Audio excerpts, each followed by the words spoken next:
या तो हम मर जाएंगे यार, नहीं तो हमारे पैसे मिल जाएंगे। तगादे वाले आम हैं, उनसे हमें दुबकना पड़ा है, बाल को उगा के करना पड़ा है, बाल को झूठ और बुलवा रहे हम घर रह के। भूख हड़ताल पर बैठे 16 किसान। किसानों का ऐलान, अनिश्चितकालीन रहेगी भूख हड़ताल। जान दे देंगे मगर अपनी मेहनत की कमाई लेकर रहेंगे। किसानों ने लगाए डीएचओ पर गंभीर आरोप। भूखा पेट, सूखी सांसें और टूटे हुए विश्वास को लेकर भूख हड़ताल आज जिलाधिकारी कार्यालय पर करीब 16 किसान कर रहे हैं। और ये कोई राजनीतिक ड्रामा नहीं है, ना ही किसी के प्रेशर में की जा रही है। और ये जो भूख हड़ताल की जा रही है, ये जो इनका भरोसा टूटा है, जो इनको आर्थिक नुकसान हुआ है, उसको लेकर की जा रही है। अक्सर देखे होंगे आपने धरने प्रदर्शन, भूख हड़ताल ऐसी देखी होंगी जो कुछ समय के लिए ड्रामा करके कर दी जाती हैं और उठ जाते हैं उस भूख हड़ताल से, उस विरोध प्रदर्शन से। मगर आज ये कुछ ऐसा विरोध प्रदर्शन हो रहा है जो कि बहुत ही शांतिपूर्वक हो रहा है और भूख हड़ताल के साथ हो रहा है। इनके सभी के पेट भूखे हैं। ये सभी किसान, 16 के 16 किसान जो आज भूख हड़ताल पर बैठे हैं, ये अपने पेट पर ताला लगाकर बैठे हैं। और ये जो इन्होंने अपने पेट पर ताला लगाया है, ये अपनी खुशी से नहीं लगाया, ये मजबूर होकर लगाया है। क्योंकि भूख हड़ताल तब की जाती है जब दर दर की ठोकरें खाली हो। भूख हड़ताल तब की जाती है जब दर दर के ठोकरें खाते खाते सभी दफ्तरों में पे पहुंचकर फरियाद कर चुके हो।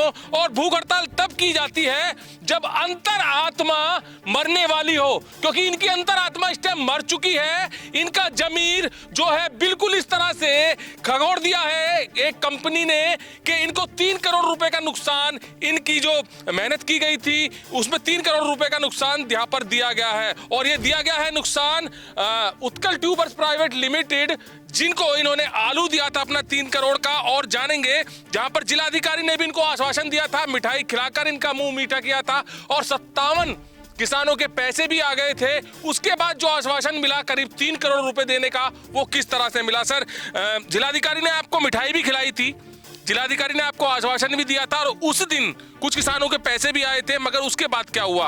आप क्यों यहाँ पर इस सर्दी में कपड़े उतारकर भूख हड़ताल पर बैठे हैं? डीएम साहब एक सम्मानित आदमी हैं और उनका सम्मान हमने भी रखा। डीएम साहब ने कहा कि आपके पैसे मैं चालू करवा रहा हूँ, आप मेरी बात मान लो। 1.5 लाख रुपए हमारे किसानों के 2 किसानों के खाते में आए, जैसे कि ऊँट के मुँह में जीरा। हम डीएम साहब की एक आवाज़ पर यहाँ से चले गए, पर बार बार यहाँ पे आने जाने में हमें दिक्कत हुई। डीएचओ साहब से हमारी उन्होंने वार्ता करवाई, डीएचओ साहब ने हमसे संपर्क पूरी तरीके से तोड़ दिया। फिर दोबारा हम आके धरने पर बैठे, डीएचओ साहब ने फिर हमसे संपर्क बनाया। डीएम साहब ने बेंगलोर भेजने की बात करी, डीएचओ साहब हमें बेंगलोर लेकर गए। बेंगलोर जो लेकर गए, डीएचओ साहब एक षड्यंत्र के तहत हमें बेंगलोर लेके गए, जिसमें कि उन्होंने जाने से पहले आने की टिकट भी कराकर हमें दे दिए कि जैसे कि सारी चीज़ फिक्स हो, वहाँ जाके जाओगे, इस टाइम वहाँ जाओगे, ये मीटिंग होगी, ये होगी। जब इन्हें सारी चीज़ों का पता था तो हमें वहाँ लेकर क्यों गए थे? इस चीज़ का कोई वहाँ निष्कर्ष नहीं निकला। कंपनी का जो इन्होंने एड्रेस हमें दिया था, उस एड्रेस पर हम पहुँचे, वो अल्फा टावर था। उस अल्फा टावर में कोई उत्कल ट्यूबर नाम की कंपनी नहीं थी। हम ढूंढते ढूंढते दूसरी जगह पहुँचे, जो इस कंपनी का मेन इन्वेस्टर है जायफर पीकॉक, उसके यहाँ पर हमें किसानों को घुसने नहीं दिया गया। डीएचओ साहब गए, डीएचओ साहब ने वहाँ जाके अंदर मीटिंग करी। डीएचओ साहब ने एक आश्वासन लिया कि 15 से 25 तारीख तक किसानों के 1.5 करोड़ रुपए डाल दिए जाएंगे। हमने उसका विरोध करा। हमने कहा कि सर, हमें इन पे विश्वास नहीं है, इनसे कोई स्पष्ट चीज़ लीजिए, आप चेक लीजिए, कुछ और चीज़ लीजिए। इन्होंने कहा नहीं, आप मेरी बात मानो, मैं इनसे लिखवा कर ले रहा हूँ। फिर वो वही गीदड़ पट्टा लिखवा के ले आए उत्कल ट्यूबर कंपनी के नाम पे, जहाँ की कंपनी जिस एड्रेस को उन्होंने लिख के दिया है उसका कोई अस्तित्व नहीं है, वहाँ पर कोई कंपनी नहीं है। अगर लिखवा कर भी लाना था तो जायफर पीकॉक का लाते, उससे कम से कम एक मजबूत आदमी जो अरबों खरबे थी। और आज तक कोई पैसा किसान का नहीं आया है। आश्वासन उन्होंने तो हमारे फ़ोन उठाने बंद कर दिए। अब फ़ोन उन्हें करते हैं तो वो सीधे कहते हैं डीएम साहब से जाके बात करो।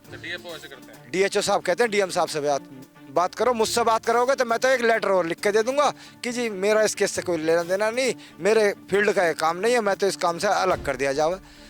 तो यहाँ पर बाबा भी है। बाबा ने एक लास्ट धरने पर बहुत बड़ी बात की थी कि डीएम हमारा बाप है, डीएम के पास जाएंगे, अपने बाप के पास जाएंगे और वो हमारी जो फरियाद है वो सुनेंगे। सर, आपके बाप ने आपकी फरियाद भी सुनी, आपका पैसा भी मिला, मगर फिर अब ये पैसा क्यों रुक गया?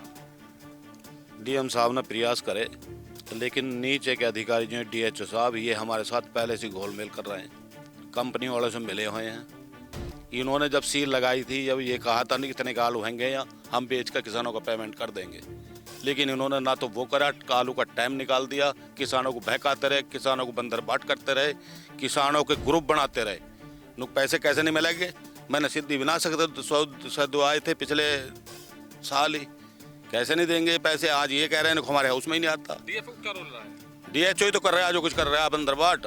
डीएम साहब का कोई, डीएम साहब तो चाह रहे हैं पैसे मिल जाए किसान के, लेकिन डीएचओ साहब नहीं चाह रहे। से ऊपर थोड़ी है डीएचओ, तो वो उनको बरगला रहे हैं जैसे अभी है। वो इस बात की पूछें डीएम साहब डीएचओ से, भाई पैसे कैसे मिलेंगे कैसे ना मिलेंगे।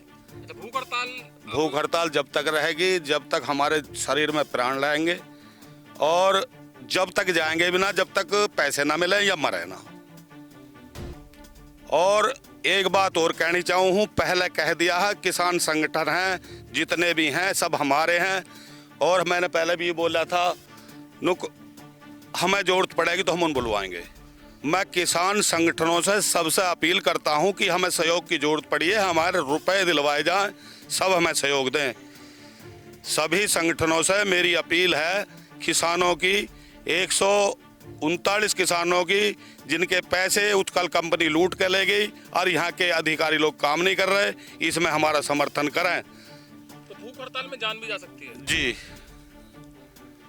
जान को, इतनी कीमती जान को लेकर बैठे हैं आप? क्या करें, जब घर तो इससे भी ज्यादा मरे पड़े हैं। जो तगादे वाले आम हैं उनसे हमें दुबकना पड़ा है, बाल को उगा के करना पड़ा है। बाल को कह मैं यहाँ आए नहीं चले जाओ तुम, बाल को और झूठ और बुलवा रहे हैं हम घर रह के। यहाँ कम से कम पड़े हैं तो बालक जो तो कह रहे हैं पैसे लेने गए डीएम साहब के वहाँ हैं, तगादे वाले चक्कर काट रहे हैं। हाँ जी, बेइज्जती करते हैं, उल्टी सूदी कह में है जी, और सुननी पड़ा है जब उनके पैसे हैं। तो अभी अनिश्चितकालीन यहाँ पर भूख हड़ताल अब तो जी हमारा या तो हम मर जाएंगे यहाँ, नहीं तो हमारे पैसे मिल जाएंगे, घर नहीं जाएंगे। कब तक भूखे बैठे रहेंगे? जी, जब तक शरीर में जान रहेगी जब तक हम भूखे रहेंगे, या फिर हमारा पेमेंट मिलवा दिया जाए। पेमेंट जैसे कि कई महीने से नहीं मिल रहा है आपको, यहाँ पर कई महीने तक भूख हड़ताल करनी पड़ेगी, फिर क्या इसका निश्चय? बस जो भी जितनी भी एक शरीर की कैपेसिटी होती है भूख हड़ताल रहने की, जब तक रह जाएगा, बाकी फिर 4-5 दिन बाद तो जरूरत ही ना पड़ने की, अपना मामले खत्म हो जाए। बिल्कुल कुछ नहीं खाएंगे जी। तो डीएचओ पर यहाँ पर सभी किसान आरोप लगा रहे हैं कि उनकी मिली भगत के तहत ये काम हो रहा है। डीएम साहब की तारीफ की जा रही है यहाँ पर कि डीएम अभिषेक पांडे ने इनकी काफी मदद की, बेंगलोर भी भेजा गया, टिकट भी कराए, मगर इनके साथ बेंगलोर पहुंचकर भी विश्वासघात हुआ। विश्वासघात कुछ इस कदर हुआ, जिस कंपनी के पास ये अपनी फरियाद लेकर गए थे, अपना पैसा लेने गए थे, वहां उस एड्रेस पर वो कंपनी ही नहीं थी। तो सीधे आरोप डीएफओ पे लगा रहे हैं।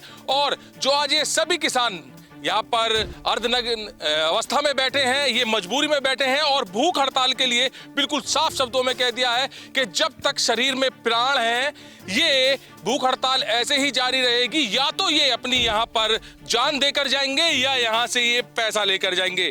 बड़ी यहाँ पर स्थिति हापुड़ में बन गई है। और भूख हड़ताल बहुत बड़ा नाम है। भूख हड़ताल तभी इंसान करता है जब उस पर बीतती है और वो दर दर की ठोकर खाकर परेशान हो जाता है। तो 16 किसान आज जिलाधिकारी कार्यालय पर अर्धनग्न अवस्था में भूख हड़ताल पर बैठे हैं और सीधी साफ चेतावनी है कि या तो ये यहाँ पर प्राण देके जाएंगे या जो इनका 3 करोड़ रुपया कंपनी ने लूटा है उसको वापस लेकर जाएंगे। कैमरामैन दीपांशु के साथ सुशील शर्मा, हलचल इंडिया।